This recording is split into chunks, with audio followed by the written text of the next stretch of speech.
मुंबई परिसरातील डॉक्टर महिलेनं स्वतःवर ब्लेडचे वार करून जीवन संपवल्याची धक्कादायक घटना घडली आहे।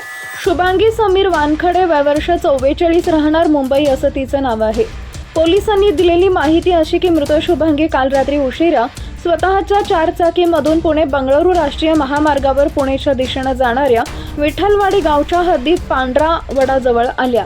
रस्त्याकडेला मोटार थांबवून स्वतःच्या डाव्या हाताच्या व गळ्याच्या नसा कापून घेतल्या। त्या बेशुद्ध अवस्थेत मोटारीच्या मागील बाजूस पडलेल्याचं काहींच्या निदर्शनास आले।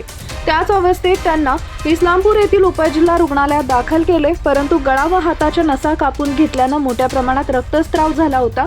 त्यामुळे रुग्णालयात दाखल करण्यापूर्वीच त्यांचा मृत्यू झाला असल्याचं डॉक्टरांनी जाहीर केले। धक्कादायक कारण समोर। शुभांगी या स्वतः डॉक्टर होत्या आणि त्या पुणे येथील एका रुग्णालयात नोकरी करत होत्या।